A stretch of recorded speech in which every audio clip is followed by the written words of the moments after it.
Neked ne induljon neki. Elmegyek a konzervba, csak a vállalkozás, vagy aztán helyesen haza kell menni. Ezeket otthon kell eldönteni. Ez az elköltözés, ez nem fogja megoldani a problémáidat. Igen, egy más légkör, más lehetőségek nyílnak ki, de rengeteg nehézség is jön. Szóval, ha képtelen vagy talpon maradni odahaza, akkor valószínűleg nem fogsz talpon maradni sehol máshogy. Elmegyek a Kambodzsába, és 6 hónapig én megélem milyen Kambodzsa. Meg lehet élni, a rizika. De az, hogy én elmegyek, kiköltözöm, és egész életem centrumát áthelyezem valahova, csak azért, mert ott milyen jók a adókedvezmények, hát azt ne csinálja, hogyha nem tud megélni otthon. Habar Tibor, 22 éves korod óta vállalkozol különböző országokba, ugye beleszámítva Németországot, Hollandiát, Spanyolországot, Szlovákiát, és most Paraguayt. Különböző fajta vállalkozásokkal foglalkoztál Hamvas utóbbi 30 évedben, beleszámítva építőipart, volt itt autószerviz, VR szemüveges gépek, konténergyártás, tengeri hajójavítás, tűzoltó tréning központok építése. Kihagytam még valamit? Ja, körülbelül. És ugye a külföldön való lét, ugye eredetileg Komárnóból, ugye Szlovákia területéről származol, de magyarnak vallod magad. Én Csehszlovákiában születtem. Elnézést, Csehszlovákia, igen. És maga a külföldi költözés és a külföldi lét Majorkán kezdődött el 2015 nyarán, ha jól tudom. A külföldi kint lakás. Igen. Folyamatos. Igen. 2015 Spanyolország. És 2025-ig valóban ott tartózkodtunk, mert nyilván ugye édesapámról van szó. 2025-ig ott tartózkodtunk Majorkán, és most átvittünk Paraguayba. Igen. Micsoda élet! Micsoda mozgalmas élet! Első kérdésként arra lennék kíváncsi, hogy szerinted miért fontos ez a váltás? Egyáltalán miért lépted meg azt, miért jött az a döntés, hogy fogom az egész családomat, és átköltöztetem őket egy teljesen másfajta országba, és kiteszem őket mindenféle nehézségeknek, ami otthon nem igazán érte volna őket, hogy miért érte meg, miért fontos elhagyni azt a komfortos, ismert környezetet, amiben felnőttünk. Hát szóval én ott kezdeném ezt az egészet, hogy én még a szocializmusban kezdtem ezt a külföldön kint létet. Ugye a szocializmusban ezek a mi országaink, ezek eléggé ilyen lokális életet értek az emberek, szóval igen, szabadságra elutazgattak emberek, megnézték a kis szocialista szomszédos országoknak a életébe, belekukkantottak nyáron, vagy akár télen, amikor ugye átmentek a kis szabadságukat kiélvezni, de nem nagyon volt nem volt nagyon gyakori az, hogy egy szomszédos országba, vagy egy másik szocialista, vagy nem szocialista országba ugye kitelepedtek az emberek. Olyan volt, hogy a akkori nyugati országba kitelepedtek, de ugye az ilyen egyirányú út volt, szóval az nem nagyon lehetett visszatérni. Na most én a szocialista éveknek a vége felé, ugye középiskolás, gimnáziumos srác voltam, és persze, hogy minden fiatal akkoriban ugye kacsingattunk a nyugati világra, meg ott lévő minden fantasztikus, gyönyörű, színes, boldog életre. Persze, hogy ez nem volt igaz, de a mi szemszögünkből ez így nézett ki. Nyilván. És főleg a vége felé már, hogy elég elterjedt volt ez a áhítat. Na de én, mivel hogy jó tanuló voltam, akkor volt az a lehetőségem, hogy engem az akkori csehszlovák állam, szocialista állam, jó tanuló voltam, stb. Kiküldött külföldre, akkori NDK-ba, szóval még a Kelet-Németországba, ugye egyetemre tanulni. Na és ez volt az első olyan tapasztalatom az életben, amikor úgy kikerültem otthoni megszokott komfortból, és belecsöppentem igazán egy más országnak a működésébe, a mindennapjaiba.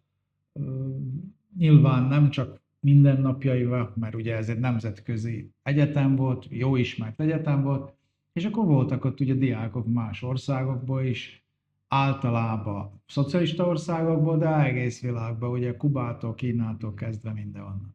Na és én ott kerültem 19 évesen kapcsolatba először, ezekkel idegen kultúrákkal hogy élnek máshol emberek. És ez nekem nagyon izgalmas időszakom volt, és így egyszerűen kinyílt előttem a világ, és amikor úgy havonta egyszer hazautaztam, ugye haza Komárnóba, család, stb., akkor egyre jobban éreztem azt, hogy a volt barátaim, a családom, ilyen beszűkült embereknek láttam őket. Szóval az, ami nekem természetes volt, az ő nekik elképzelhetetlen volt.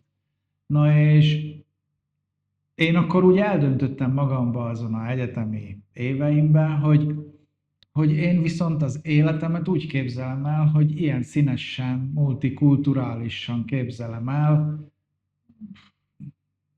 éget bennem a vágy, megismerni újakat, eleve egy olyan ember vagyok, aki nem nagyon tudok megülni a fenekemen, szóval én egész jövőmet akkor úgy láttam, hogy igen, megyek, és akkor még ugye a szocialista időben, akkor úgy, ha az ára, hogy soha nem térhetek haza, akkor még annak árán is, de én megyek, a világot látni akarom, és tapasztalni akarom.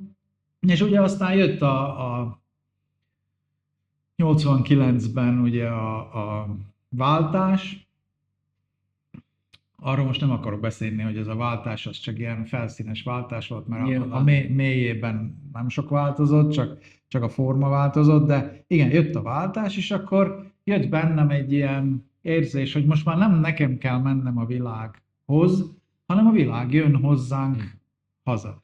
És akkor úgy előjött bennem egy ilyen lokál patriotizmus, hogy én azt a világot bizony abban a kis városomba bizony haza fogom hozni, azt a különbségeket, ugye beszéltem nyelveket, minden, és akkor úgy gondoltam, hogy igenis, otthon fogok maradni, és otthon akarom kiépíteni ezt a multikulturális világgal való kapcsolatot. Szóval valahol azt a fajta külföldi mentalitást próbáltad volna applikálni otthon, igen, és igen. azt szerint élni, Igen. és valahol abba bíztál, ha jól értem, hogy lehet, hogy még az a kis csoport, hogy úgy hatása lett volna emberekre, és ugye ő gondolkozásuk is valamilyen szinten megváltozott volna, hogy meg lett volna az a közösség, vagy baráti csoport, ahol ezek szerint ezek alapján, a új dolgok alapján tudtad volna... Igen, és eleve a vállalkozásaimat is arra alapoztam, hogy külföldi cégekkel való kapcsolatokba, szóval úgy próbáltam vállalkozni. Na, most visszanézve, ez egy... Lányálom volt szerinted, vagy naív? Egyértelműen az volt, mert kívüleg így volt ez prezentálva, hogy mink itt nyitunk a nagyvilág felé, de viszont a régi struktúrák próbálták a hatalmat ugyanúgy a kezükbe tartani, és egymás között felosztani a lehetőséget, szóval igen, egy naív elképzelés volt, de az ember a 20-as éveiben nem ismer lehetetlent, és megpróbáltam ezerféleképpen jobbról, balról, fentről, alulról, előről, hátulról megpróbálni, és hát ugye a 30-as éveim, inkább azt mondanám, hogy a második felében döbbentem rá, hogy ez úgy Isten igazából nem fog működni, és én visszavágyok abba a kvázi közegbe, amiben akkor az egyetemen voltam, és akkor döntöttem el, hogy akkor én tartalmasabban kint fogok először vállalkozni, és utána, hogyha a vállalkozások felépülnek, akkor viszem a családot is magammal. Ezt megbeszéltük a feleségemmel, és akinek ugye egy kicsit nehezebbre esett ez, mert egy az, hogy ő neki csak egy ilyen nem volt konkrét tapasztalata ezzel, hanem csak rajtam keresztül, de egyetértett bennem, mert hogyha ugye nincs otthon asszonyja egyhangú döntés, akkor amúgy se történik semmi. Akkor valahogy komoly döntéseket nem tudsz hozni, ez így van. De azért Óckodok tőle, főleg a legnagyobb hátrányát abban látta, vagy láttam én, hogy ő neki nagyon nehezére esik vissza hagyni a családját. Ugye én, mivel hogy 17 éves korom óta már nem otthoni környezetben éltem, hanem koleszokon, bla bla bla, szóval én nekem ez a otthoni szülőkkel való kapcsolat persze, hogy fontos volt, de az a együtt lakás élet nem volt olyan létfontosságú. Szóval el tudtam volna képzelni ezer kilométerekre is ezt a kapcsolatot, de a feleségem nem így volt. Szóval akkor így sodródtunk az életbe, próbáltunk boldogulni, ahogy lehetett. Ugye megszülettetek ti ketten, már akkor négyen voltunk, és nem ketten, ugye nem is kell mondanom, hogy akkor ugye egyre azért nehezebb, meg költségesebb ez a váltás. Na és hát komolyan fel kellett építeni a bevételi forrásokat, meg a biztonságát a forrásoknak, hogy el tudjuk dönteni azt, hogy igenis kitelepedünk, szőröstű, bőröstű mindennel. Na és ez bizony addig tartott egész, ahogy te mondod, hogy egész 2015-ig. Mert az igaz, hogy én még azelőtt már olyan 10 éven keresztül aktívan kint vállalkoztam, ugye rengeteget repültem, keveset voltam veletek, tehát már nem a otthoni Szlovákiából származtak a bevételeink, hanem külföldről, de egyrészt az ország, ahol akkor vállalkoztam, az Hollandia volt, nem volt egy olyan ország, ahol el tudtam volna képzelni, hogy elcipellek benneteket, nem az volt a álomországom, ahol szeretnék letelepedni, hanem sokkal naposabb helyre szerettem volna menni.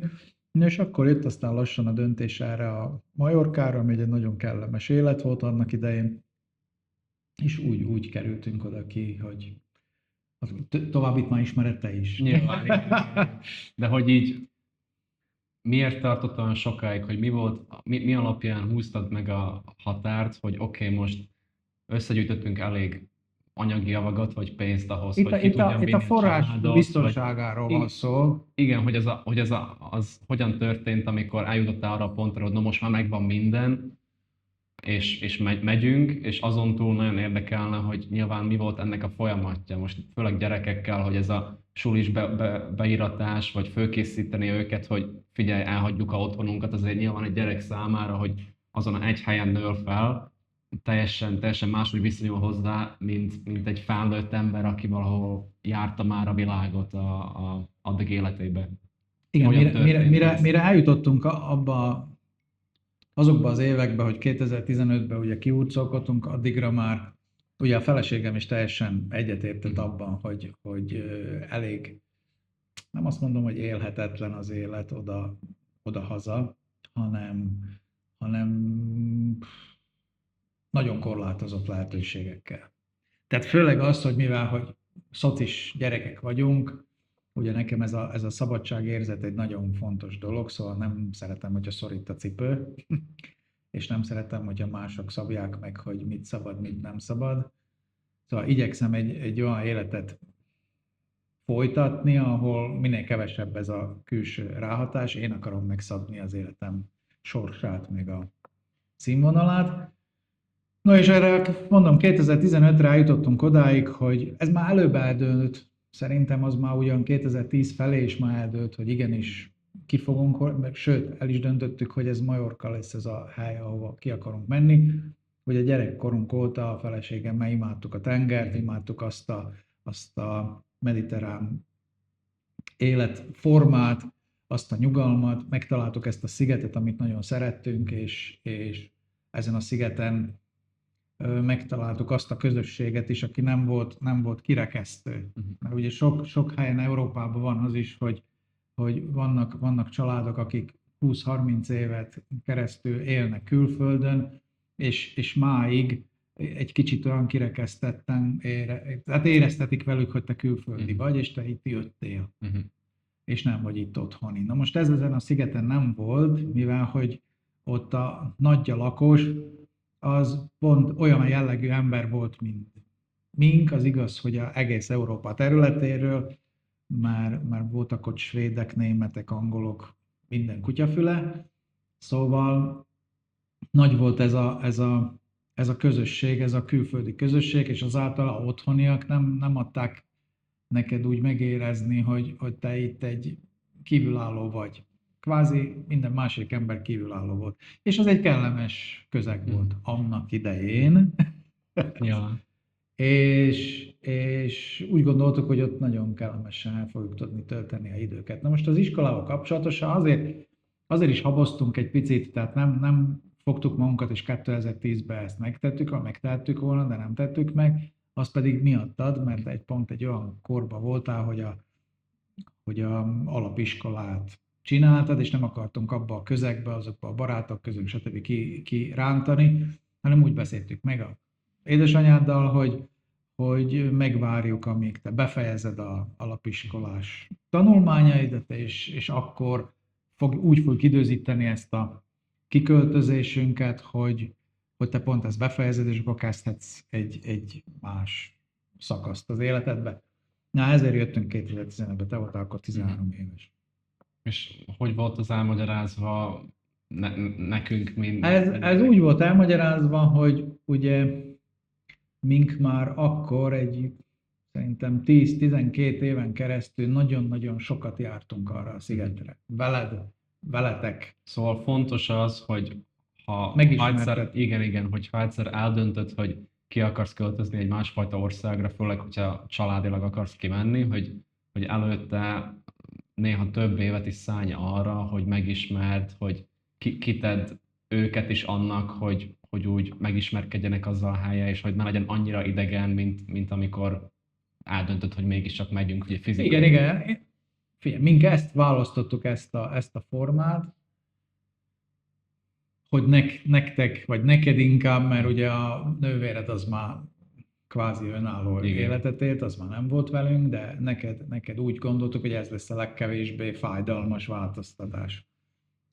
Hogy jártunk oda sokat, szabadságokra, voltak ott ismerősök, barátok, meg szerettettük veled azt a helyet, mielőtt azt mondtuk, hogy figyelj, most el kell búcsúznod a barátaitól, és akkor úgy hangoltuk az egészet, ahogy előbb is említettem, hogy pont befejezted a kis alapiskoládat, amúgy is szélettetek, mert valaki ment gimnáziumot, valaki ment ide-oda, amoda, és akkor volt egy lehetőséget úgy elbúcsúzni, és valamit lezárni, és akkor kezdeni egy újat. Hát mink ezt így választottuk. Nem kell ezt így csinálni, de... Szerinted mi a optimális idő, vagy minimális idő, ami szükséges ahhoz, hogy ez a gyerek ugye megszokja, hogy oké, akkor most ez a új Szerintem ez teljesen individuális. Ez teljesen individuális, mert ugye mint szülő, te valahol ismered azt a saját gyermekedet, és rá tudsz érezni, hogy mi az, amit ő még úgy el tud viselni pozitív értelemben, és mi az, ami már nagyon nehéz lenne neki. Így is nehéz volt neked, igen. De mégse volt azért annyira, gondoltuk mint szülők. Szóval szerintem ez individuális. Vannak olyan gyerekek, akik, mit tudom, egy zárkózott kisgyerek, aki úgy jár iskolába, hogy reggeltől estig szekálja valaki, és nem szeret oda bejárni, lehet, hogy azt ott ki lehet húzni abba az iskolába, és elviszed egy másik országba, és boldogabb lesz. De ez egy egyéni dolog. Ugye te egy kedvelt gyerek voltál a kollektívádban, szóval ez egy másik téma volt. De nem hiszem, hogy egy valami hatalmas veszteségként élted meg, hogy kirántottunk ebből az életedből. Hát nyilván meg 14 éves lehettem, amikor megtettük ezt a fajta lépést, szóval eleve az a tinikor, meg az, hogy ugye Szlovákiáról kiköltözünk egyfajta szubtrópusi szigetre, nem volt annyira állanemre nyilván abba a korba, de szerinted mi az a korosztály, ahol a lehető legegyszerűbben meg lehet csinálni ezt a fajta lépést? Hogy... Én szerintem minél kisebb gyerekekkel csinálod meg, annál egyszerűbb nekik. Van ismerős, szóval ideális esetben akkor kell ezt a döntést meghozni, amikor még a gyermek nem jár iskolába, okvetlenül nem jár iskolába, mert a ovikát cserélni az nem probléma, vagy szóval még kisebben még kevésbé problémás, mert a mai világban ezt a kiköltözés, ez nem egy olyan kivitelezhetetlen dolog, szóval nem vagyunk a 80-as években már, ugye Nyilván. Más. egyszerű. Kell hozzá némi indulótőke mindenképpen, mindenkinek azt ajánlom, hogy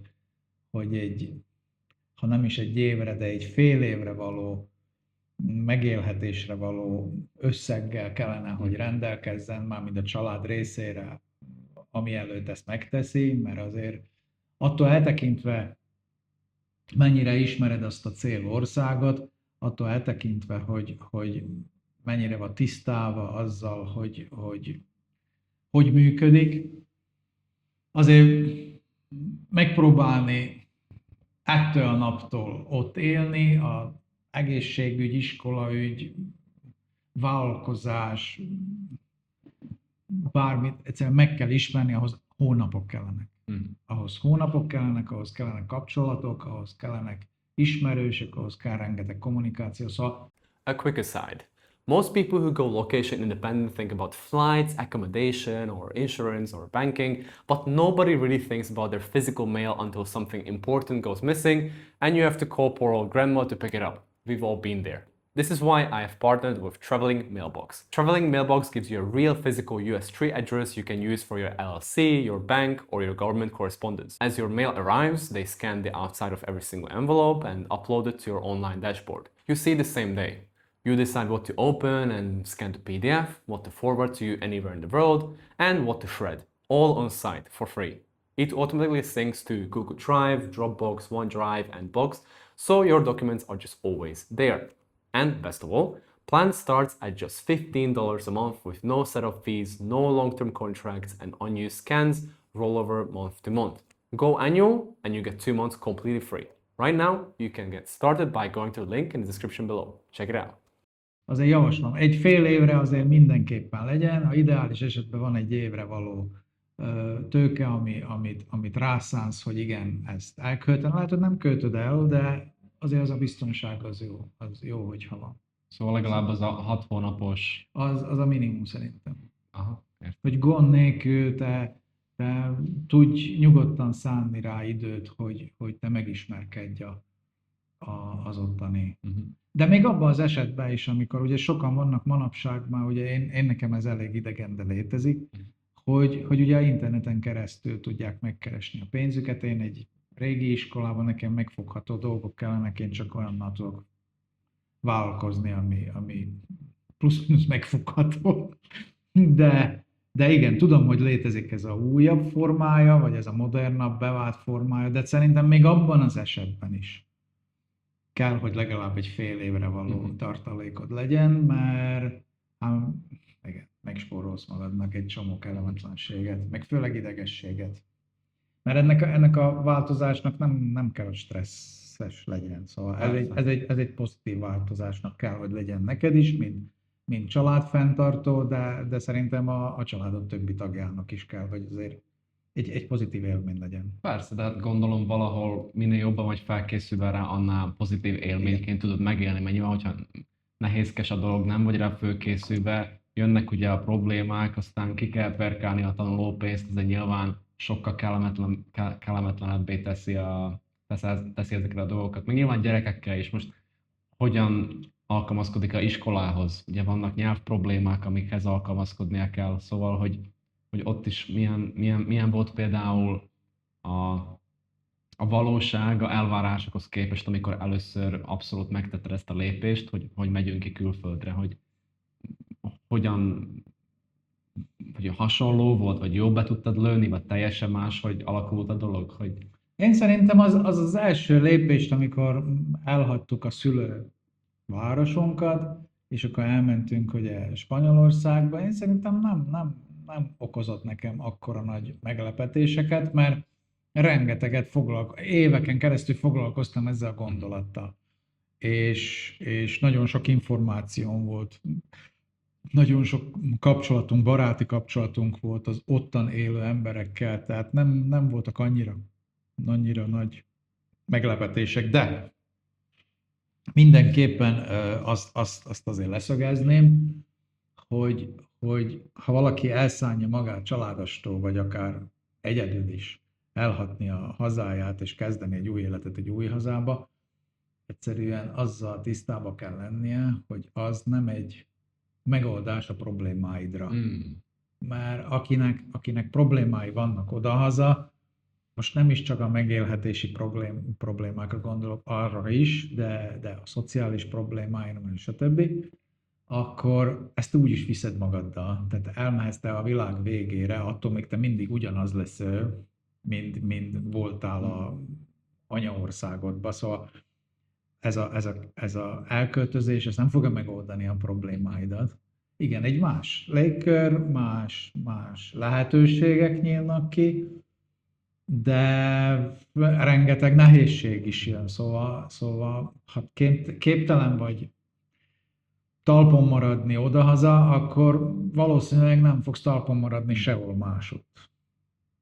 Ez egy... Szóval, ha otthon nem boldogulsz, akkor ne is gondolkozz külföldön. Nem. Hogy csak megnehezíteni a Nem, dolgodat. nehezebb. Aztán lehet, hogy idő, tehát évek múltán, amikor belemelegszel, beleszoksz abba a idegen országnak az életébe, lehet, hogy a legvégén könnyebb lesz és egyszerűbb lesz, de maga az a út, mire oda eljutsz, az sokkal nehezebb, mint hogy ezt megpróbáltad volna odahaza. Szóval miért nehezebb? Mit teszi nehezebbé? Mit teszi nehezebbé? Hát azok a kihívások, amikre nem vagy megszokva. Tehát más mentalitású emberek vesznek körben. Barátilag oké, leülünk, sörözünk, iszunk, eszünk, szórakozunk, rendben. De a mindennapokban nem csak erről szól. Arról van szó, hogy mit tudom én, el kell menni néha a hivatalba, kapcsolatba kell lépnem cégekkel, szolgáltatókkal, és minden másképpen működik. Minden nemzetnek más mentalitása van. És ezzel te nem tudsz számolni, ezt nem tudod kigooglizni, ezt nem tudod erre nem tudsz előre fölkészülni. És kérdés az, hogy mennyire alkalmazkodó képességed van, hogy mennyi ideig fog tartani az, mire te ezzel tudsz élni. Rengeteg olyan esetet ismerek, ahol az emberek kijöttek, és nem pénzkérdése, hanem komolyan, hogy ez a mentalitással való kapcsolat, minden másképpen működik. Ami nekik természetes, az neked idegen. Ami neked természetes, az nekik idegen. És ehhez nem kell hagyni Európát, hogy ez megéld. Ezt megéled Európában is. Hát még, hogyha kontinenst váltasz. De ezek a dolgok vannak, erre nem tudsz fölkészülni. És ezt teszi nehezebbé. Ki kell ismerned magad, meg kell találnod a helyed. És ismerek olyan példákat, hogy képtelenek voltak ezt elfogadni. Szóval annyira más volt, és ezt Európán belül mondom, annyira más volt az élet, hogy egyszerűen képtelen volt. Nem, hogy képtelen volt megszokni, hanem annyira idegen volt neki, hogy ezt úgy gondolta, hogy ezt én már nem tudom akceptálni. Ez nekem már nem komfortos. És visszament. Rengeteg ilyen. És hogyha kontinens változ, akkor ez a szorzó, ez 10-szeres. De mit tudsz mégiscsak tenni, hogy maximalizáld a alkalmazkodó képességedet? Ezek szerint ugye arról van szó, hogy jó, lehet, hogy nem mozogtál annyit a életben, mint például te, hogy különböző országokban dolgoztál előzőleg, de hogy egy átlagember, hogyha tényleg komolyan azon gondolkozik, hogy ki akarom vinni a családot, akkor ő maga hogyan tudja fölkészíteni önmagát, hogy kicsit ellenálló képessége magasabb legyen. Hát szerintem abszolút alap az, hogy egy tisztességes szinten beszéd azt a nyelvet, ahova mész. Na, az abszolút alapja. A másik dolog az, hogy fel kell magadba mérni azt, hogy mennyire vagy te, egyszerű magyarsággal azt mondom, hogy barátkozó típus. Mennyire tudsz te nyitni és szerezni új barátokat, új ismerősöket, mert csak ezeken az ismerősökön keresztül elsőleg tudod megérteni azt az országot. És aztán jön majd csak a munka, meg a iskolaügy, meg a többi dolog, ami egy átlag, vagy az, hogy most itt az a szokás, hogy bérlünk ingatlant, vagy vásárolunk ingatlant, Minden ország más.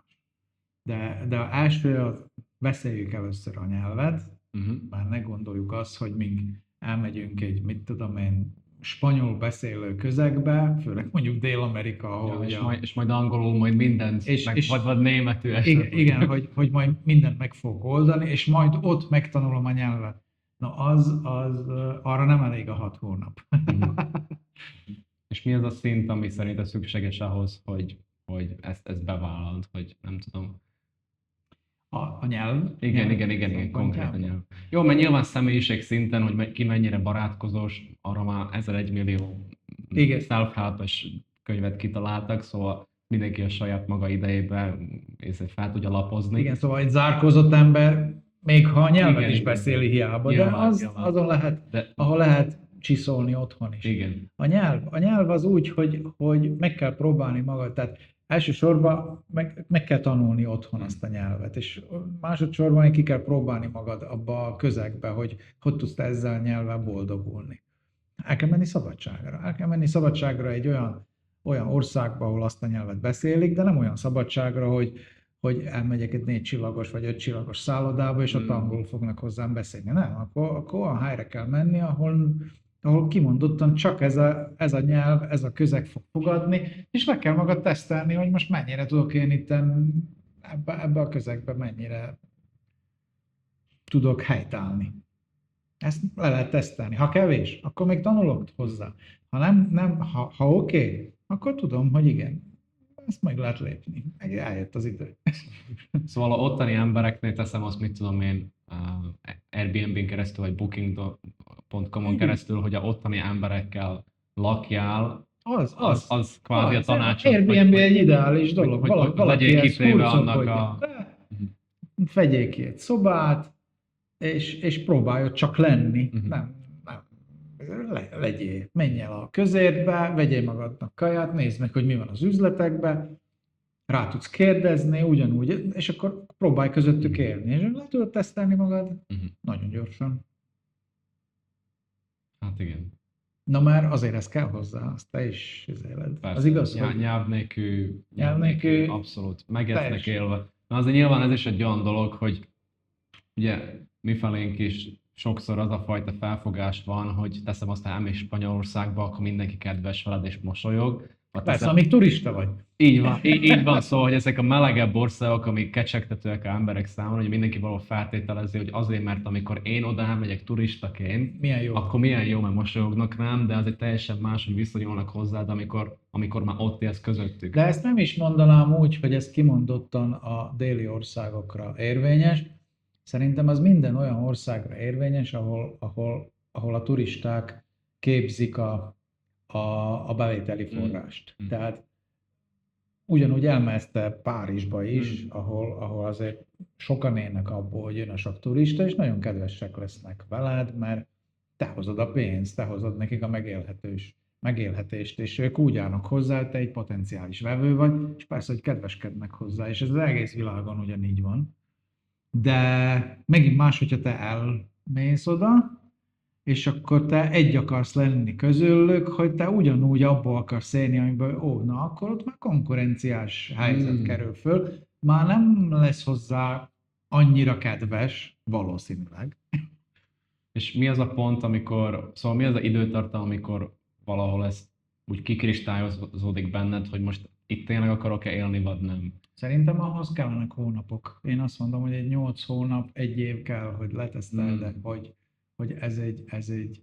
hogy ráérezzél, hogy néz ez ki abba a másik oldalból is, hogy most én nem turistaként lépek fel, hanem megpróbálok úgy fellépni, hogy én egy rezidens vagyok ezen a helyen, amit kiválasztottam, és hogy fognak hozzám viselkedni. Hát igen, azt le kell tesztelni. Persze. Szóval akkor valahol a tanácsod az, hogyha például valakinek családja van, hogy kaparja össze azt a 6 hónapnyi, ideális esetben 1 évnyi pénzt, amivel ki tudna menni, és próbálja ki, nézze meg, hogy hogyan alakul. Na, először mindenképpen el kell oda menni kvázi szabadságra, de ilyen ismeretterjesztő szabadságra. Szóval el kell menni oda egy több hónapos időszakra, és megpróbálni ott a mindennapos életbe részt venni. Hát azért illene, mielőtt felpakolom Szóval- a csomagot a hátamra, szóval azt azért úgy le kéne tesztelni. Szóval egy pár hetes szabadság Az az semmi. abban nem.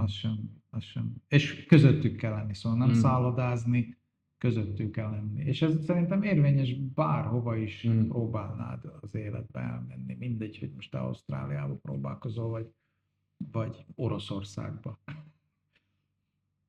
Hát igen, biztos, hogy egy kihívás.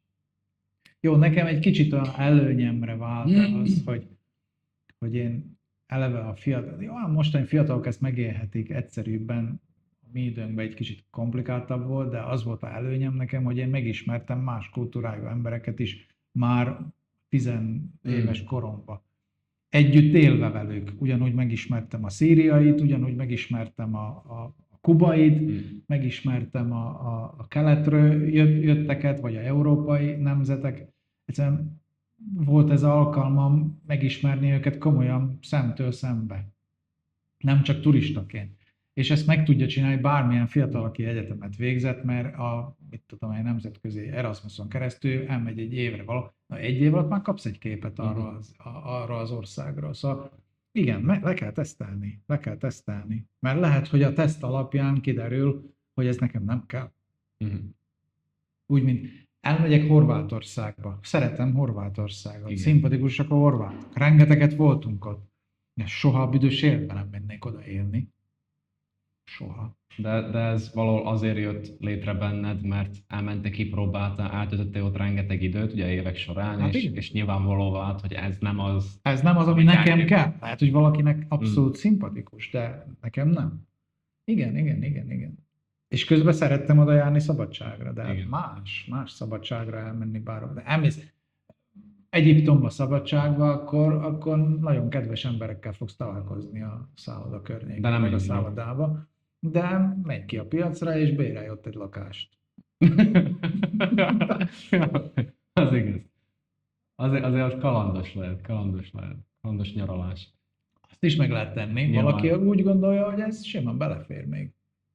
Hányszor Mindegy. láttad azt, hogy a emberek valahol éltek ezzel a lehetőséggel, és tényleg kimentek, és kipróbáltak, mielőtt full kiköltöztek volna? Sokan vannak olyanok. Uh-huh. Sokan vannak olyanok, de meg kell, hogy mondjam, hogy a nyugati kultúrájú emberek sokkal ügyesebben, vagy hogy is mondjam, tapasztaltabbak ebben. Szóval, hogy nekik ez nem egy idegen.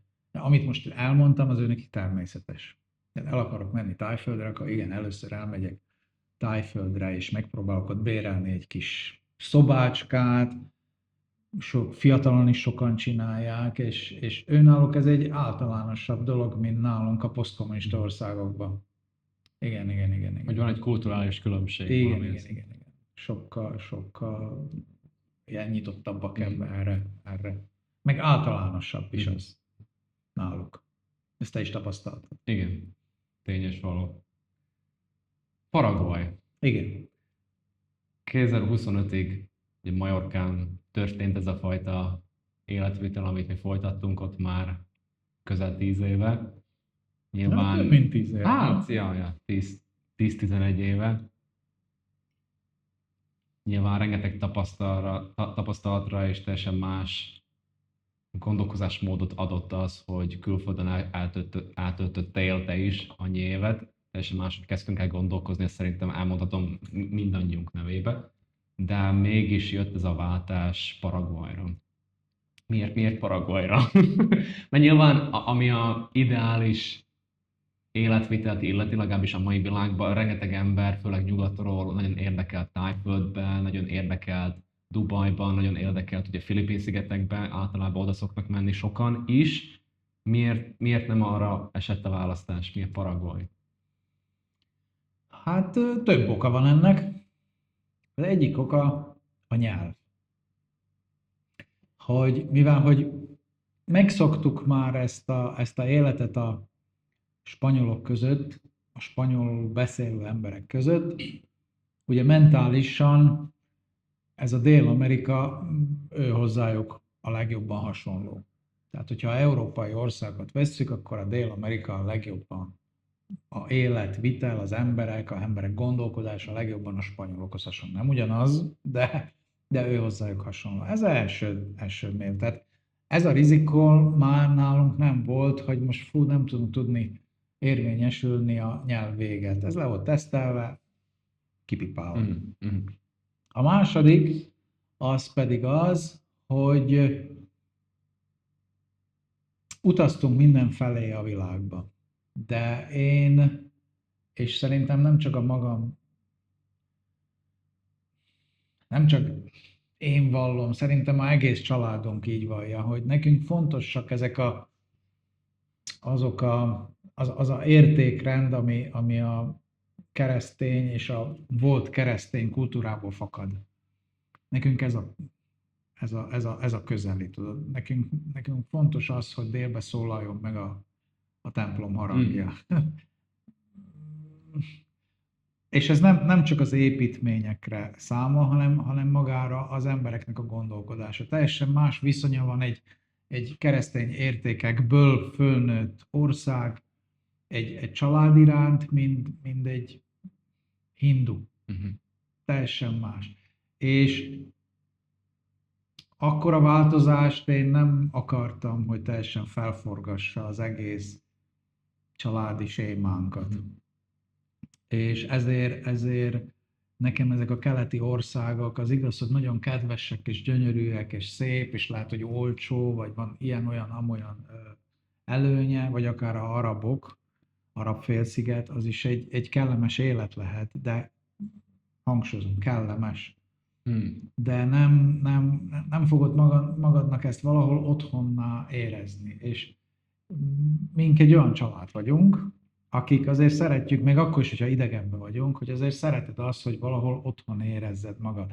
Meg annak a tudatában is, hogy nem fogom én itt leírni az egész életemet, hanem csak egy bizonyos szakaszát az életnek fogom itt eltölteni, de azt a szakaszát is nem akarom egy teljesen a Marson megélni. Szóval ez volt a legközelebb az európai kultúrához, a Dél-Amerika, beszélik a spanyol nyelvet, megvan az a nagyon hasonló értékrend, kultúra. Ez volt a második. A harmadik pedig az, hogy sokkal nagyobb nyugalom van Dél-Amerikában. Olyan szempontból nyugalom, hogy nincsenek itt háborús veszélyek, de nem csak a háborús veszélyek, hanem ez az állandó konkurencia harc. Európa erről karakterisztikus. Itt mindenki mindenkivel konkurál, és az egész élet arról szól, hogy neked bizonyítanod kell, hogy te vagy az a jobbik. Az életet mindenféle téren, de ez így van. A franciával szembe, a némettel szembe, a osztrákkal szembe, a szlovákkal szembe, mindenkivel, hogy neked bizonyítanod kell, hogy te vagy az a jó, mert állandó konkurenciában vagy. Na ez itt megszűnik, itt nincs konkurencia, itt az emberek élnek. És ez szimpatikus voltak számomra. Ugye voltunk mink is itt egy párszor azelőtt, és ezt tapasztaltuk, hogy igen, itt nincs ez a konkurencia veszély. Kellemes közeg. De mégiscsak hozzávetőlegesen, ami Dubajt vagy teszem a Tájföldet illeti, ugye ott is való megvan a saját magad békessége, az se egy kimondott háborús vezet. Igen, szóval nyilvánvalóan... de idegenként fogod érezni magad. Igen. Te hiába akárhogyan szimpatizálsz azzal a kultúrával, már szimpatizálhatsz, van rengeteg pozitívuma is, nem azt mondom, hogy a miénk a jó, de más. Szóval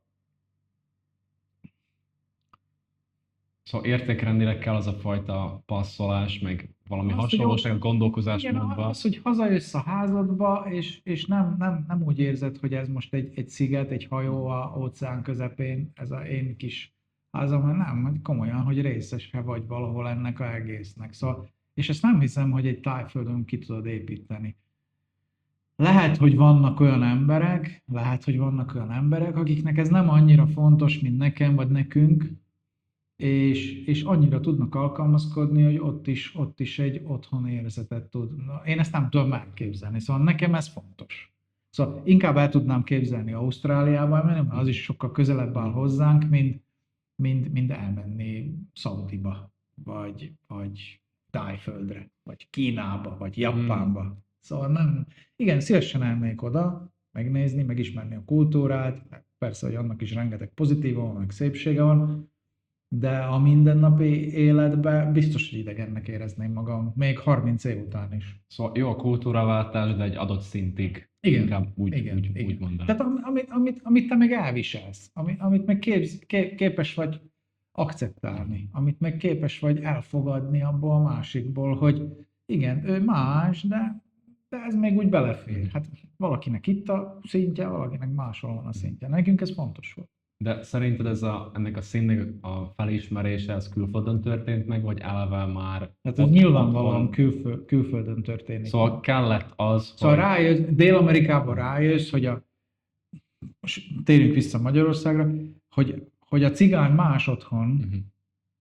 sőt, sokaknak még az is nehéz Nyilván. akceptálni, vagy elfogadni, Igen. ugye? De elmész Dél-Amerikába, és rájössz, hogy a cigány nagyon közel áll hozzád, és sokkal közelebb áll hozzád, mint például a paraguayi ember. Szóval persze, hogy az kint fog kiderülni, hogy hol vannak a te elfogadási határaid, de úgy őszintén elfogadási határaid.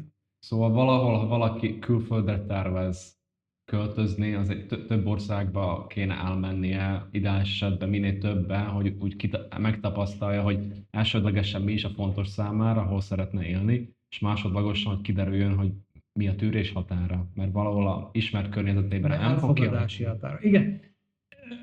Azt mondom, hogy minél többet látsz, és minél többet tapasztaltál, annál előbb tudod felismerni a te határaidat. De úgy, ahogy mondtam az elején, ha te teszed azt a fáradtságot, és elmész oda, és megpróbálsz közöttük lenni, ez pár hónap alatt kiderül, hogy ez neked mennyire belefér, vagy nem fér bele. Szóval az nem kell egy fél év, hogy... Nem. Hónapok alatt rádöbben. Ha közöttük élsz, ha nem egy szálloda komfortjában, mert ugye azok nemzetközi helyek, hát ezek messze vannak. Nagyon sok helyen nagyon messze van a ottani kultúrát. Gondoljunk bele Kubára. Elmész Kubába egy szállodába, hát nem voltál Kubán. Hát igen, eléggé... Sokkolt téged. Igen, eléggé műen kiépített városokként hat, mindegy külön ország igazából úgy hat ez az egész, ugye hotel része bármilyen országba. Igen, kell az, hogy a ottani emberekkel is Igen, adj meg, különben de- nem is mondhatod el, legalábbis ez az én személyes meggyőződésem, de igazából hol jössz te ahhoz, hogy elmegyek egy országba, teszem azt, és valahol leélem ott ezt a 2 hetet, vagy 1 hónapot, 2 hónapot, tök mindegy, ebbe a művilágba, és akkor elmondom, hogy igen, de én voltam És ott, én ismerem azt és én ismerem, és én tudom, hogy milyenek ők, és milyen szuper hely, fogalmat sincs. Fogalmat Azért legyünk már őszinték, fogalmat sincs. De nem kell ilyen messzire elmenni. Elég, hogyha csak Egyiptomot, akik szerintem közülünk bárki ismerik. Elmész Egyiptomba, és ugye a tengerpartokon történik kvázi a turizmus lényege. Hát a tengerparton egy teljesen más Egyiptomot látsz, mint hogyha elmenné a belföldbe. Hát, aki ott eltöltött, minden éven ott tölti a szabadságát, akár hónapos szabadságokat, sejtelme nincs róla, hogy néz ki Egyiptom. Na és ez más országokra is ugyanúgy jellemző. De elég a Franciaországot. Hát elmegyek Párizsba, és Párizsba eltöltök egy időt, te nem tudod, hogy milyen a francia élet. De menj ilyen kis faluba, vegyél ki egy szobát, olcsó, vegyél ki egy szobát, próbálj ott lenni egy hónapig. És ott megismered a franciákat. Szőröstű, bőröstű. Hát igen, a pozitív és a negatívat is nyilván. Majd Anglia detto. Igen, Ne Londonból akarjad te megismerni Angliát. nyilván. És így a valóság Paraguayban például ezen a téren mi volt? Nyilván azokkal is voltak elvárások, stb., hogy mi a valóság, mennyire biztonságos, mennyire fenntartó, hány évig látod azt elképzelhetőnek, vagy egyáltalán látod azt elképzelhetőnek, hogy full letelepedne itt, vagy ha nem, akkor mennyi ideig, miért? A Paraguay egy kicsit más, mint ezek az országok, amit előbb említettünk, mert itt a turizmus, a nemzetközi turizmus az szinte zéro, nulla. Miért is jönne ide valaki nemzetközi turista? Szóval itt azért a nagyvárosban is meg tudod ismerni Paraguayt, mert ők lakják. Elsősorban nem a külföldi, és nincs ez a deformáció, ez, hogy más mutatunk a turistának, és mások vagyunk mink. Szóval itt sokkal egyszerűbb szembesülni a otthoni kultúrával. Nyilván itt is van különbség kint a messzeségben, meg a fővárosban. De,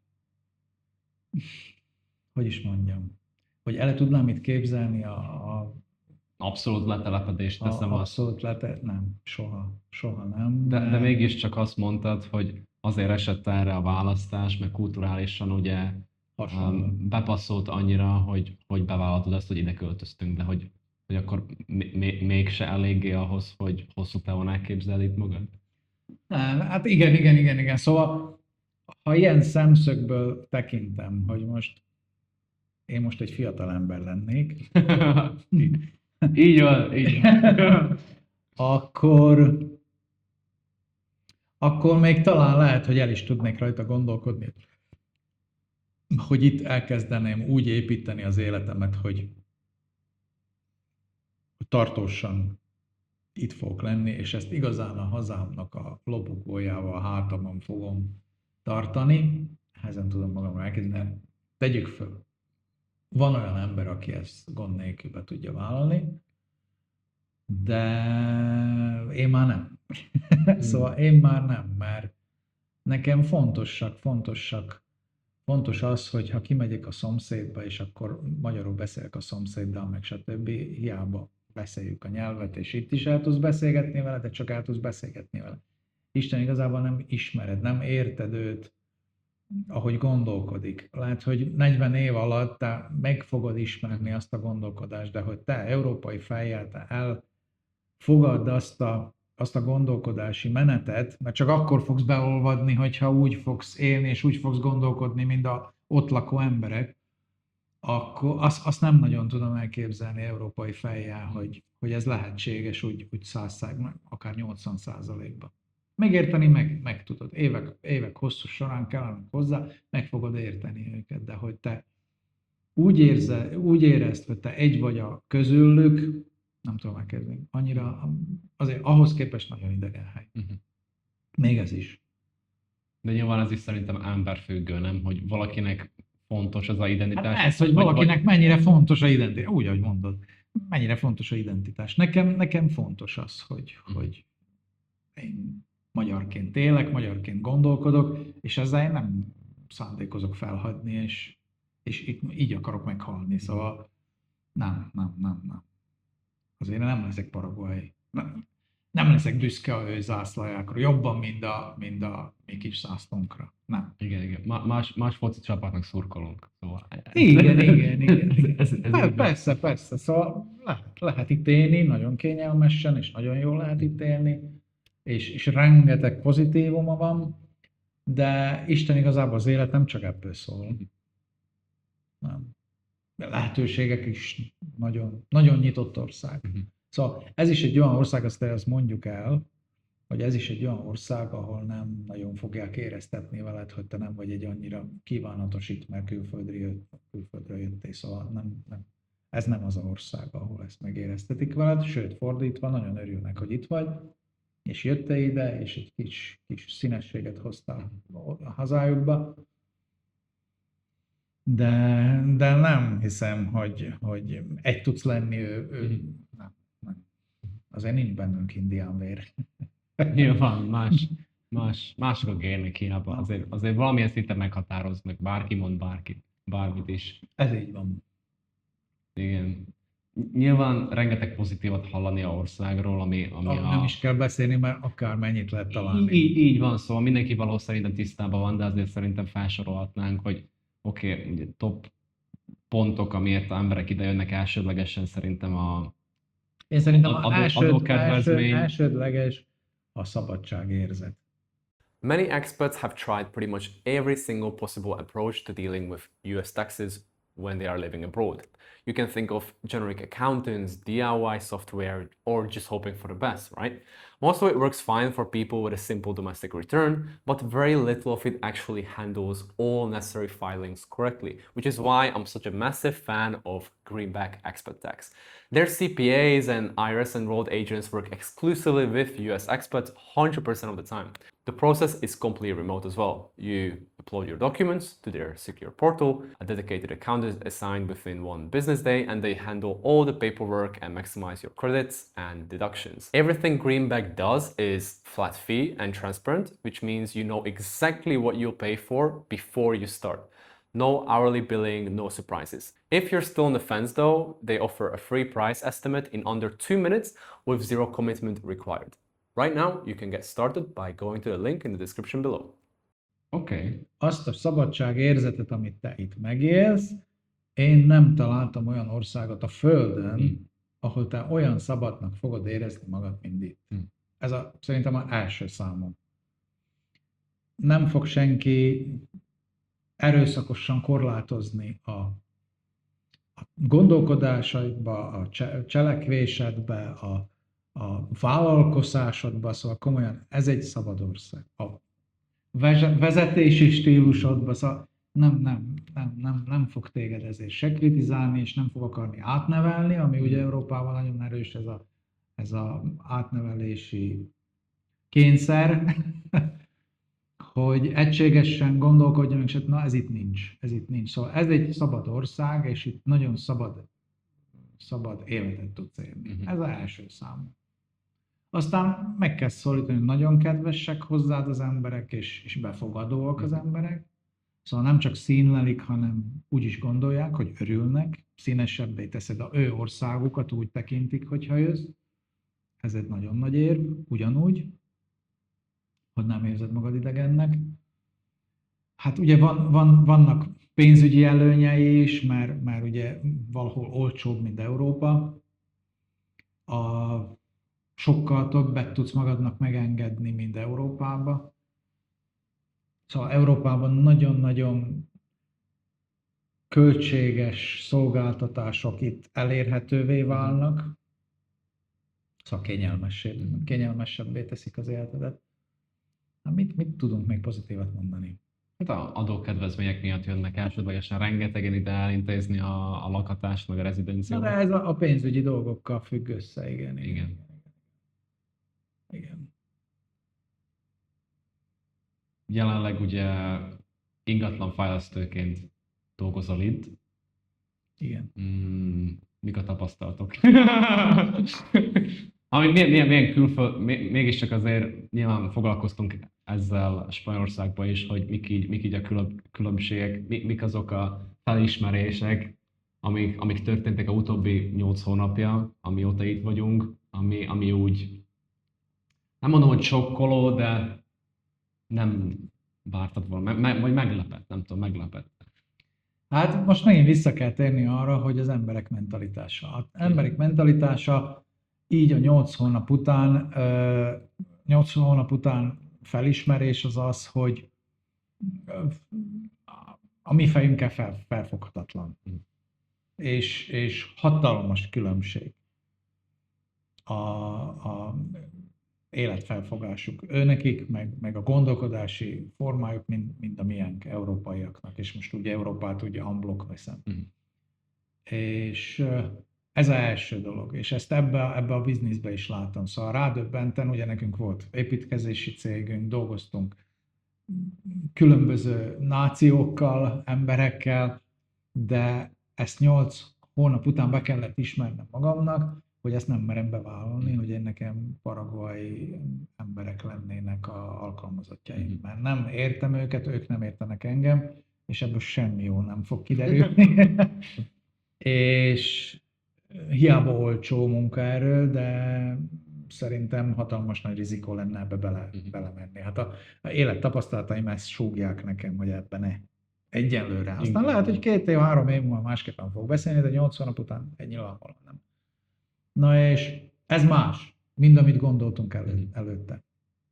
A másik dolog pedig az, hogy De mi teszi ezt annyira nehézé, vagy mi az a másság, ami nem venne rá téged például, hogy őket alkalmazd, vagy ővelük együtt próbálj felállítani egyfajta mást jelent neki maga az a fogalom, hogy munka dolgozni valakinek. Teljesen mást értelmező alatta, mint én. És ebben ugye ennyi év után már tisztában vagyok, hogy én nem fogom tudni neki megmagyarázni, hogy mit értek én alatta, és én meg nem fogom tudni megérteni, amit ő ért. Szóval, hogy ez egy hatalmas szakadék. És minek csináljon? Nem hiszem, hogy érdemes ezt a rengeteg energiát ám beleüt, azt nem is biztos, hogy mi lesz a vége, szóval egy pozitív vége, ez egy kérdéses dolog, de szerintem nem érdemes ezt a energiát erre rákötni, hogy én megértsem magam, vagy én akarjam, vagy tudjam, nem is, hogy akarjam, tudjam megérteni, hogy ő hogy. Maga munkához való kapcsolata. Na most nem azt akarom mondani, hogy ők lusták, vagy ők nem akarnak dolgozni, mert komolyan nagyon-nagyon dolgos nép. Szóval nagyon dolgos nép, de másképpen állnak hozzá a munkához. Másképp. A másik dolog, hogy teljesen másképpen állnak hozzá az értékhez, önmagához. Szóval, hogy ők nem másképpen értékelik a értéket. Na most szellemi értékre is gondolok, nem csak fizikai értékre, nem tudjak felmérni. Tehát lehet, hogy ez egy kicsit lenézően fog történni, de én mindig úgy látom, vagy úgy érzékelem, mint hogy komolyan egy benszült indiánnal beszélnék. Hiába fehér, meg szépen föl van öltözve, és illatos minden reggel, meg úgy viselkedik a jog, de valahol bévül ott van az a kis indián, meg a toll az láthatatlan, de be van szúrva a haja mögé, mert ők minden tárgyat, minden cselekvés, ami körülöttük történik, mindig úgy értékelik föl, hogy milyen haszna van a életébe. Tehát ebből a szemszögből tekintenek mindenre. Na és ez nekünk annyira idegen. De mondaná egy példát, ahol az így előjött? Mondok egy példát. Hogy mutatsz neki egy festményt. Ugye? És lehet ez egy egyetemet végzett ember is. Amíg nem árulod el, vagy nem derül fény rá, hogy ki az a alkotó művész, aki ezt megalkotta, addig ő nem fogja tudni felismerni benne a értéket. Lehet, hogy meg fogja magát a festményt érteni, hogy mit ábrázol, vagy mit akar sugározni felé, de nem fogja tudni a ő értékrendibe elhelyezni. Amint kimondod a festő nevét, és megmondod, hogy híres a festő. És megmondod, hogy híres a festő, vagy önmagától tudja, vagy megmondod neki, és ő neki a festményei azok valami csodálatos csillagászati összegekben vannak. Abban a szent pillanatban ő be tudja sorolni ezt a festményt, és akkor egy értékes tárgynak fogja minősíteni. Amíg ezt nem tudja, addig ő nem tudja hova tenni, nem tudja felrakni, nem tudja felismerni a értéket. Na és ez benne van a mindennapokban. A elkészített ennivaló, amit elé teszel, kezdve a ruházat,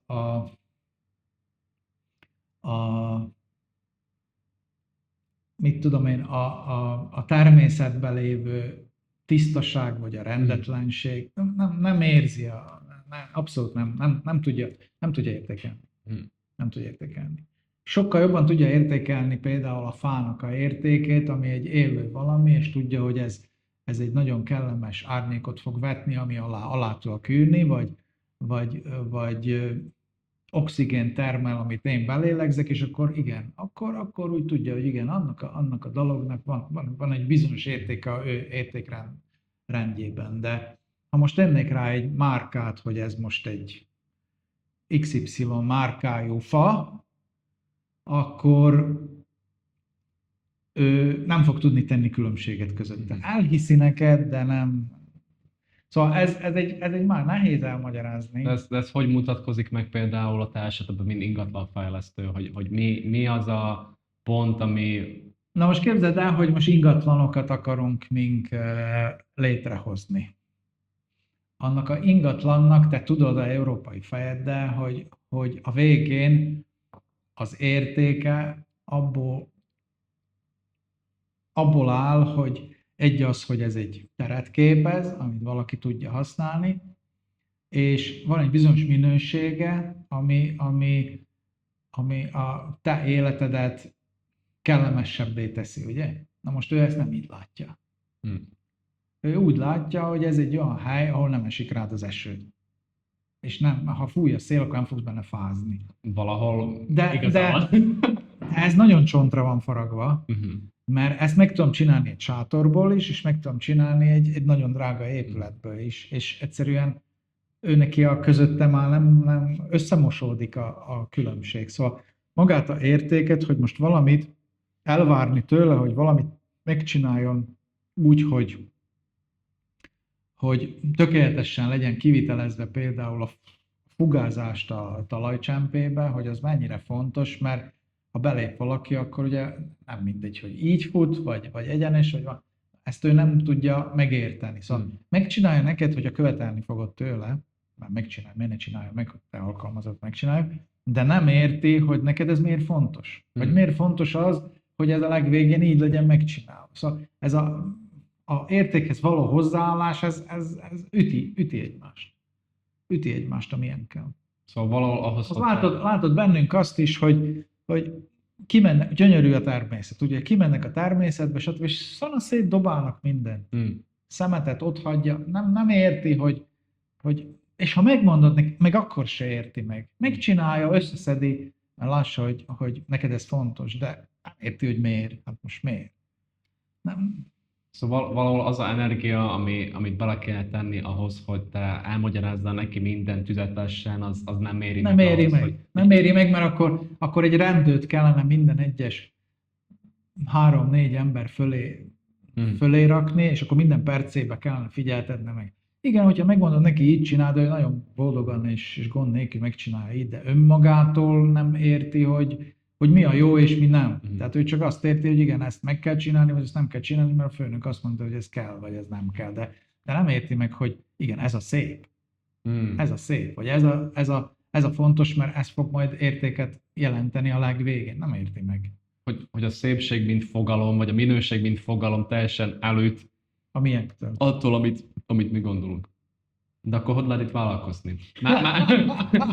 Na most teszem azt, ugye rengetegen özönlenek be ide, ugye jó, főleg ugye Brazíliából, de rengetegen jönnek ugye Németországból, vagy Egyesült Államokból, szóval rengeteg helyről, és teszem azt, most valakinek van egy 50-100 ezer dolláros megtakarítása, amit ingatlanba szeretne befektetni itt, vagy építeni szeretne például egy házat, mert kell neki otthon, hogy hogyan megoldható, vagy mik a lépések? Elsősorban azt kell eldönteni annak a valakinek, hogy mivel fogja belerakni a pénzét, hogy a legvégén ki lesz az, aki a haszonélvezője annak a ingatlannak. Mert hogyha itteni lesz, akkor megint visszatérek ebbe a értékfölfogásba, a itteninek maga, aki oda bele fog hurcolkodni, az teljesen mást jelent neki a érték, mint neked, szóval ő neki teljesen mindegy, hogy van burkolva a talaja a lakásnak. Teljesen mindegy. Nem bírja fölfogni, hogy ez most értékesebb attól, hogy egyenesen futnak a fugák, vagy kevésbé értékes. Abszolút. Szóval tisztába kell lenned, hogy te is, aki ingatlanfejlesztő vagy, hogy ki lesz a végén a haszonélvezője a építménynek.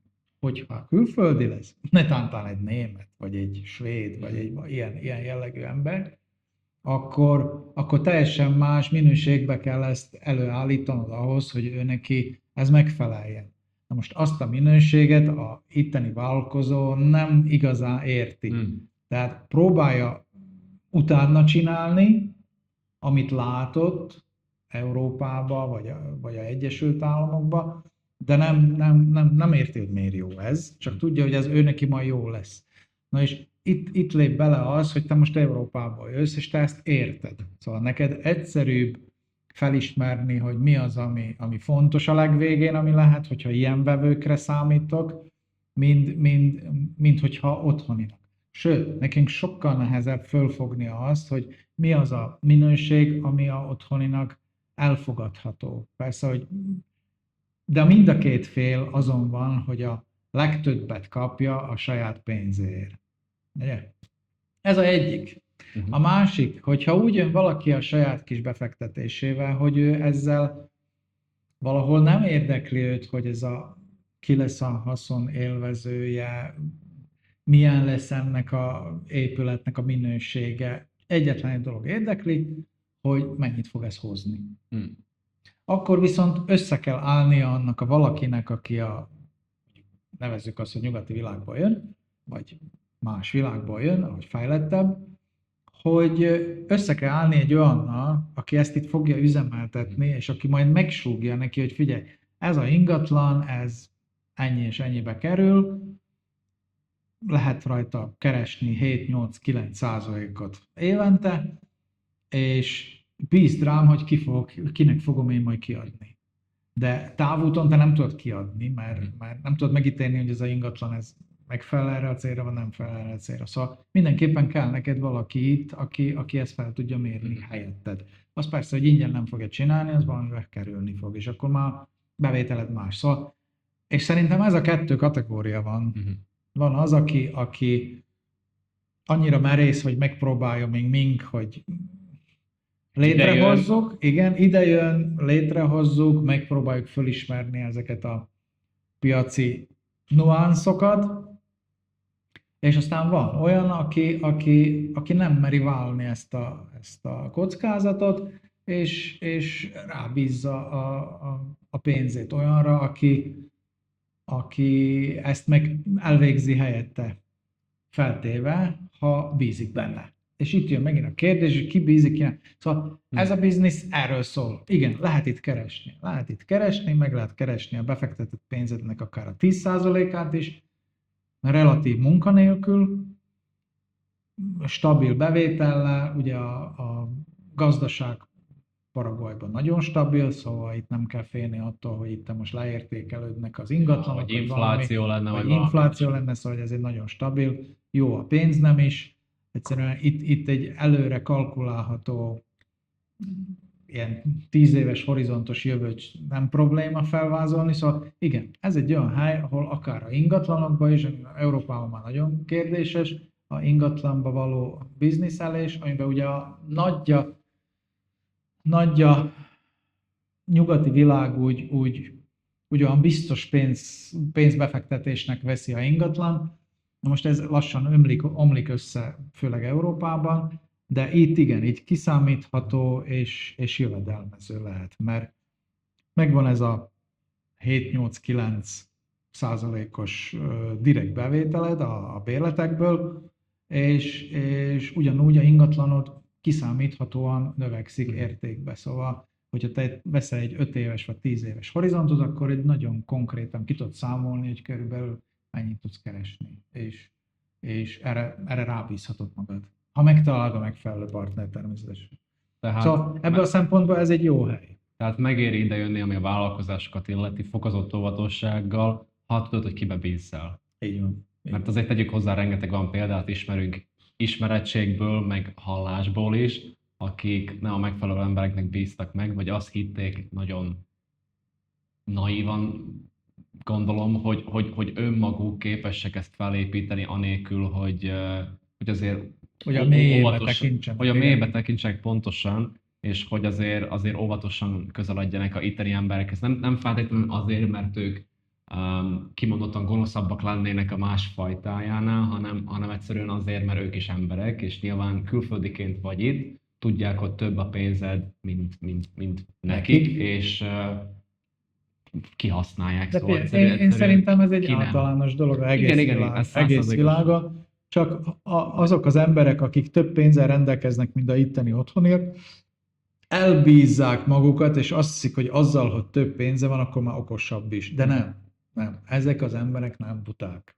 Ezek az emberek nagyon leleményesek, és ügyesek. Szóval azért, hogy szegényebbek, nem butábbak, nem bénábbak egyszerűen, és sokan úgy jönnek így, hogy nekem a zsebemben sokkal több pénz van, mint neki, és azt hiszem, hogy én okosabb vagyok, mint ő. Nem okvetlenül ez így van. és ebből derülnek ki ezek a problémák. Hogy elbízzák magukat ezek a külföldről jövő emberek, és azt hiszik, hogy a pénzzel ők ravaszabbak és ügyesebbek, de ez nem így van. Ez nem így van. Szóval valamilyen szinten szerintem kimondhassuk azt, hogyha valaki sikeres akar lenni, muszáj velük együtt dolgozni. Valamilyen, hogy muszáj, hogy egy részét a elképzelt vállalkozásodnak kiadd a kezedből. Nyilván ott számít, hogy melyiket, ez helyzettől függő, igen. De az, hogy te egyedül felhúzol itt valamit, és majd te működtetni fogod saját magad erőforrásaidból és erődből, az nem igazán elképzelhető. Nem tudom, hogy sok olyan emberrel találkozol Európa szerte, akik olyasmire foglalkoznak, vagy olyasmire gondolkodnak, hogy foglalkoznak. Igen, nekem van egy jó érzésem, én érzem, hogy mi a szép, mi a nem szép, akkor veszek egy felújítandó ingatlant, és akkor felújítom, és majd itten ez itt nem, mert ezt meg tudja csinálni a itteni is, és egyszerűen annyival olcsóbban tudja megcsinálni, hogy te nem fogsz labdába rúgni. Szóval, hogy igen, ehhez egy kicsit többet kell itt letenni az asztalra, hogy pénzt tudják keresni. Tehát vagy megkeresed úgy a pénzedet, ahogy mondtam az előbb, hogy teljesen passzívan, hogy megtalálod a megfelelő embert, akiben bízol, vagy egy olyan konstrukciót, amiben látod, hogy ez a rizikó még a számomra elfogadható, és akkor befektetem passzívként a pénzemet, és élvezem a hozamát. Igen, ez egy, ami szerintem egyszerűbb és kevésbé rizikóbb, de aztán van az is, aki igen, fogja magát, eljön ide, és teszi azt a fáradtságot, hogy a mélybe belegondol, elássa magát, kitapasztalja, és persze, hogy közösen az itteni emberekkel megpróbál létrehozni valami, most ha maradunk a ingatlannál, valami olyan ingatlant, ami értékesíthető. Igen, ez a két út van. Nincs más. Különben szóval vár a mélység. Igen, hogy eljövök ide, azt veszek egy telket, és építek egy házat, és majd haszonnal eladom. Szerintem ez egy naív elképzelés. Nagyon naív elképzelés. És ez az a kategória, amit előbb említettem, hogy te azt hiszed, hogy van a zsebedbe egy pár százezer euró vagy dollár, és te azt hiszed, hogy okosabb vagy, mint a itteni, mert te egy olyasmit tudsz létrehozni, amit ő nem tudott megcsinálni. Nem. Nyilván. Igen. Mindennel. Ők vannak otthon, és te itt idegen vagy, és úgy, hogyha amiről itt sokan beszéltem, úgyse fogják érteni itt a hallgatóit, hogy miről beszéltem. Lehet, hogy a szavaimat értik, de nehéz ezt fölfogni, hogy mekkora különbség a gondolkodásban. Hatalmas nagy különbség. Szóval valahol itt is az a szabály helytálló, amiről beszéltünk ugye előzőleg, hogy muszáj ide eljönni, és otthoniakkal lenni, hogy nem csupán mint turistaként. És csak a külföldiekkel veszem körökben. Igen, szóval nem csupán mint teszem azt digitális nomád, vagy nem csupán mint turista, hanem kimondottan ugye otthoniakkal kell lenni, és ki kell tapasztalni, hogy tényleg hogyan működnek De szerintem ez ugyanúgy érvényes, hogyha elmenném Tájföldre is, hát gondolom ugyanaz, tudod. Más játékszabályok vannak a otthonira, és más játékszabályok vonatkoznak a bejövőre. És hogyha ők majd elfogadnak, hogy igen, te is egy itteni emberként számítasz, mert velünk vagy, velünk kelsz, velünk alszol, akkor igen, akkor van, találsz magadnak teret, ahol megtalálod a kis bizniszednek, de szerintem az egész világon így van. Csak valahol egyszerűbb, valahogy kevésbé egyszerű, és én azt hittem, eredetileg, térjünk megint itt oda-vissza, amit kérdeztél, hogy beszéljük a nyelvet, ismerjük valahol a kultúrát, ugye közeli a hozzánk, egyszerűbb lesz, hát nem egyszerűbb, nagyon-nagyon mások ezek az emberek. Nagyon mások. Sőt, másabbak, mint például Argentínában emberek. Szóval azt is tapasztaltuk itt a 8 hónap után, hogy Paraguay kimondottan ezzel nagyon sajátos. Igen. De lehet, hogy azért az élet itt annyira kellemes és jó, amit ugye lehet élvezni, mert ők olyanok, amilyenek. Hm. Nem zárja ki. Meg lehet. Igen. Kihívás a külföld, bárhogy is néz. Biztos, hogy Lehetőségekkel jár, meg lehetőségeket rejt, de megvan a maga. És én hálát adok az Úristennek, hogy egyszerűen úgy csináltuk ezt az egészet, hogy először megpróbáltunk helytállni családostul egy európai országba, egy idegen nyelvű európai országba, és utána csináltuk meg ezt a ugrást, hogy egy teljesen más kontinensen próbáljuk meg, mert hogyha az nem lett volna, akkor szerintem ez százszorosan nehezebb. Szerinted bevállaltad Ugye, te volna te? Én bevállaltam volna, mert én nagyon imádom a rizikót, de hogy keményebb és drágább lett volna a tanulópénz, az biztos. Szóval az a tapasztalat nagyon sokat segített. És így visszatekintve a mostani fejjel, hogyha találkozna azzal éneddel, aki azelőtt a döntés előtt áll, hogy most megyek ki külföldre, vagy megyek ki Paraguayba, mi tanácsot adtál volna magadnak, amivel megspórolta volna rengeteg energiát, meg időt, meg pénzt, ami nyilván jár azzal, hogyha ember kiköltözik külföldre? Mi lett volna az, ami hasznos tanácsul szolgált volna a számodra? A számomra? Én inkább összefoglalnám úgy, hogy az első dolog az, hogy ha te Európába vagy Egyesült Államokba vagy bárhol nevezzük most ilyen csúnyán civilizált világ valamelyik országából jössz, és alkalmazottként folytattad az idei életedet, akkor te ne induljál el a harmadik világ bármelyik országába. Szóval ezt tudatosítani kell, hogy itt nem fogsz, de nem csak itt, bármelyik harmadik világbeli országba te nem fogsz tudni a saját munkádat eladni úgy, hogy alkalmazottként fogod magad fenntartani. Arra képtelen vagy. Hanem vállalkoznod kell. Most, hogyha vállalkozni akarsz, akkor mindenképpen otthon ezt először kell csinálnod. Kell ismerned valamilyen szegmensét, valamiben kell jártasnak lenni valamilyen vállalkozásba, és megpróbálod először ugye teoretikusan áttelepíteni ezt a vállalkozásodat, vagy ahhoz hasonló vállalkozást abba az illető országba, ahhoz ki kell menned, kell beszélgetned emberekkel, otthoni emberekkel, mit szólnak hozzá, elképzelheted, és stb. De egy biztos, vállalkozásból fogod tudni csak magad fenntartani. És ez meg már annyira országspecifikus, hogy jó, most Paraguayban konkrét a építőiparban igen, van lehetőség. Lehet, hogy 10 év múlva nem, vagy 20 év múlva nem tudom, de most igen. De minden országban találsz egy olyan branzsot, vagy egy olyan, ahol a te vállalkozásod elképzelhető, hogy tudja követni. De ezzel tisztában kell lenned. És hogyha már vállalkoztál abba a sajátos kis országodba, akkor tudod, mivel jár fölépíteni egy vállalkozást. Nem a egyikről, szóval nem a hangyák hordják össze, szóval igen, fel kell építeni, van az bizonyos fölfutási ideje, és utána ugye élvezed.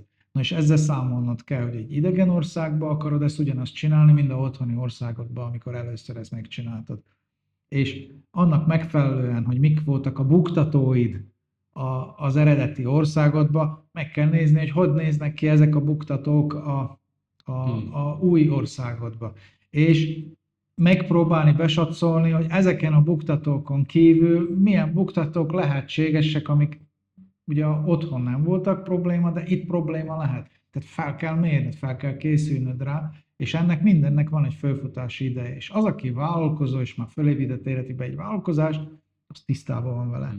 Ez tisztában van vele, de te, mint hogyha most alkalmazként éltem, és most én fogom a kis pénzemet, és elmegyek egy ilyen harmadik világbeli országba, és akkor én milyen jól fogok élni, vagy akkora tőkével rendelkezel, hogy gond nélkül, ugye az is kalkulálható, hogy egy hónap ennyibe kerül, vagy egy év ennyibe kerül nekem ott, azt fel tudod mérni, Ott teszem, az online dolgozol, és nem köt vagy hely. online dolgozom, stb., akkor ez oké. De az, hogy én most oda elmegyek, és van egy bizonyos pénzem, ami, mit tudom én, kihúz engem 5-6-10 évre, de mi van utána? Elmegyek alkalmazásba? Na, csak a vállalkozás, vagy aztán helyesen haza kell menni. Szóval ezeket otthon kell eldönteni. Szóval, hogyha És ezt magamnak nem kellett elmondanom, mert én ezt tudtam előre, mert ezt megpróbáltam több országba, és megtanultam a saját kis hibáimon, hogy igen, ezzel szembesülsz, és bárhol fogok elmenni, még a civilizált világba is, ott is egy vállalkozás felépíteni, miből áll. Na. Szóval valahol, ha valaki ezt nézi, és alkalmazásban van, és el szeretné jönni Paragba, vagy bármilyen más harmadik világi országba, akkor biztosítson magának egy passzív jövedelmet, relatív passzív jövedelmet, és úgy tehát álljon neki vállalkozni, amíg még ott van a hazai terepen, és utána próbálja ki magát külföldön. Igen. Vagy talán egy olyan fajta megélhetési formát digitálisan vagy online, ami lehetővé teszi számára azt, hogy élhet bárhol a világon, Igen. és van valamilyen fajta stabil jövedelme. Anélkül ne induljon neki. Ne induljon neki.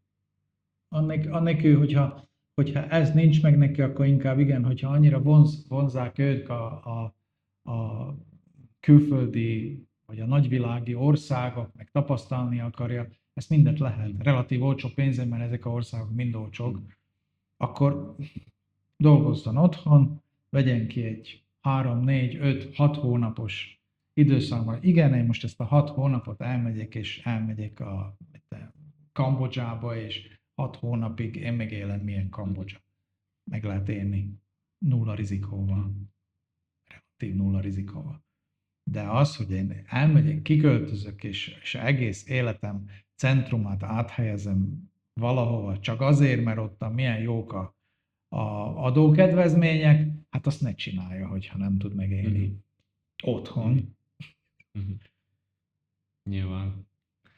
Utolsó kérdés, ugye ebben a műsorban